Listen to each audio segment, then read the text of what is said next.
எல்லோருக்கும் வணக்கம். சாப்பிட்டீங்களா? நான் இப்போ தான் சாப்பிட்டேன். இன்றைக்கி ஒரு சம்பவம் நடந்துச்சு. கோயம்புத்தூர் மாவட்டத்தில் ஒரு சகோதரி ஒரு ஹைப்பர் மார்க்கெட் வச்சுருக்காங்க. அதாவது சூப்பர் மார்க்கெட் ஸ்டோர். அவங்க கிட்டத்தட்ட ஒரு 3 வருஷமாக யூடியூப்பில் சேனல் வச்சுருக்காங்க. அவங்கள எனக்கு 1 வருஷமாக தெரியும். சேனலுக்கு இடையில பேசுவேன். என்னை உதயண்ணான்னு அன்போடு கூடுவாங்க. அவங்க ஏரியாவை சொல்லி அவங்க வந்து பேர் ஏரியாலாம் சொல்ல வேண்டாம்னான்னு சொல்லிட்டாங்க. அதனால் அதை தவிர்த்துறேன். அதில் அவங்க விருப்பமும் இல்லை. அப்போது எங்கள் கடைக்கு வாங்கன்னாங்க.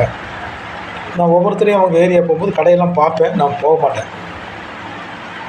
ஆனால் இன்றைக்கி போயிருக்கும்போது இன்றைக்கி ரொம்ப நாள் அவங்களை எதிர்பார்த்துட்டு இருந்தேன், வரவே மாட்டேங்கிறீங்க, இன்றைக்கி வரணுன்னாங்க. சரி, நான் காலையில் லைவ் போயிருந்தேன். அப்போ தான் சொன்னாங்க வாங்கன்னு சொல்லிவிட்டு. அப்போ நான் கடைக்கு போனேன். கடைக்கு போனால் அவங்க வீட்டில் எல்லோரும் இருந்தாங்க. கடையில் எல்லா இடத்துக்கும் அறிமுகப்படுத்தினாங்க, உதயா அண்ணா அப்படின்ட்டு. உடனே பக்கத்தில் இருக்கிற பேக்கரியில் டீ ஸ்நாக்ஸ்லாம் வாங்கி கொடுத்தாங்க. ரொம்ப எல்லோரும் அன்பாக இருந்தாங்க. எதிர்பார்க்கவே இல்லை யூடியூப்பில் இப்படிலாம் சொந்தம் கிடைக்கும்னு சொல்லிட்டு. அப்புறம் சரி, நான் போயிருக்கேன். சரி, அவங்க கடையில் எதாவது பர்ச்சேஸ் பண்ணணும், என்ன கூட எனக்கும் தேவை இருந்தது அப்படின்ட்டு நான் என்ன பண்ணேன், எனக்கு சில பொருள்லாம் தேவை சகோதரி, கண்டிப்பாக சொல்லுங்கள் அப்படின்னாங்க. அவங்க சொன்னேன். சொல்லிவிட்டு அவங்க சொன்னாங்க, லைவில் கூட என்னோடய பில்லெல்லாம் போட்டு கொடுத்தாங்க, பேர் காமிக்க வேண்டாம்னாங்க. அதனால் வந்து ஒரு 1000 ரூபாய்க்கு நான் பர்ச்சேஸ் பண்ணேன். உதயண்ணான்னு இருக்குது பார்த்தீங்களா, என் நம்பர் அடிச்சிருக்கேன், நானே அடிச்சிருக்கேன். உதயண்ணா, அது தலையிலாக தெரியும். 1000 ரூபாய்க்கு பர்ச்சேஸ் பண்ணியிருக்கேன். தெரியுதுங்களா? ஓகே. இப்போ இதில் என்னென்னு கேட்டிங்கன்னா, எல்லாம் அந்த பையன் வந்து எல்லாம் ஒரு மூட்டையில் போட்டு கட்டி வச்சுட்டான். நான் அந்த 1000 ரூபா கொடுக்கும்போது அவங்க வாங்கலை. அவங்க என்ன சொன்னாங்களா, பணம் கொடுத்து என்னை பிரிச்சுடாதீங்கன்னாங்க. நம்ம அண்ணன் தங்கச்சி வருவா அந்த மாதிரி அப்படின்னாங்க. அப்போ நான் சொன்னேன், அண்ணன் இப்போ கூட பிறந்த அண்ணன் தங்கச்சியாக இருந்தாலும் வாயு மயிர் வேறு தானே, பிஸ்னஸ் பண்ணுறீங்க, அந்த மோட்டிவில் பாருங்கள் அப்படின்னு. இல்லை, இந்த ஒரு தடவை நீங்கள் எனக்கு காசு வேணாம், அடுத்த தடவை வந்து பர்ச்சேஸ் பண்ணிக்கலான்னு சொன்னாங்க. எனக்கு சங்கடமாக போச்சு. நான் எவ்வளோ எடுத்து கொடுத்து பார்த்தேன். நான் ஜிபே பண்ணுறேன்னு கிரெடிட் கார்டு எடுத்து கொடுக்க பார்க்குறேன், வேண்டாங்கிறாங்க. ஆனால் வேண்டாம் நான் அப்படின்னு சொல்லிட்டேன். நான் வேணால் சரி, சும்மா கொடுக்கக்கூடாது, ஒரு 100 ரூபாயாவது கொடுக்கலான்னு சொல்லிட்டு எனக்கு 10 ரூபா கொடுக்க போகுதுன்னாங்க. சரி, ஒரு 100 ரூபா எடுத்து கொடுத்தேன். சரிங்களா?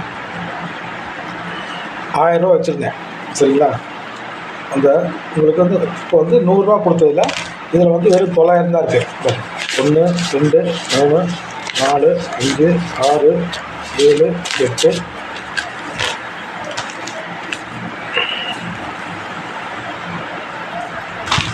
நான் இடையில வந்து 100 ரூபா செலவு பண்ணிட்டேன்.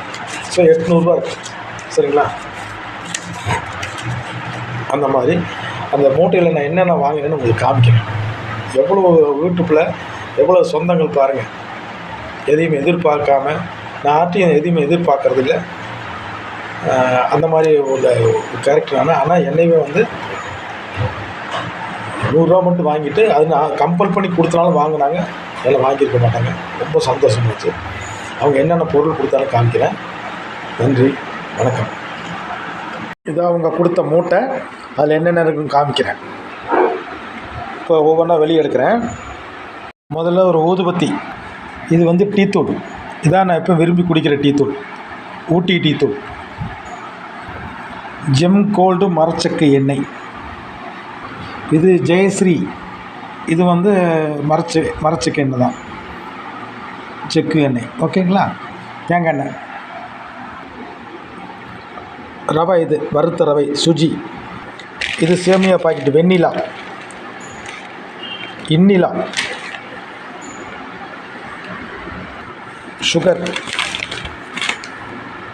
நாகா சம்பரவை. அப்புறம் ஒரு சன்ஃப்ளவர் ஆயில், துவரம்பருப்பு, கடலைப்பருப்பு. அப்புறம் வந்து ஒரு டிடர்ஜென்ட் பவுடர், துணி துவைக்கிறதுக்கு. அப்புறம் நிலக்கடலை, அப்புறம் பொட்டுக்கடலை இத்தனையும் கொடுத்துருக்காங்க.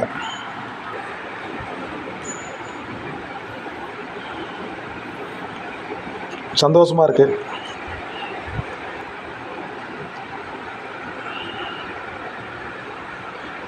இதை பற்றி நீங்கள் என்ன நினைக்கிறேன்னு கமெண்ட் பண்ணுங்கள். Okay, thank you very much.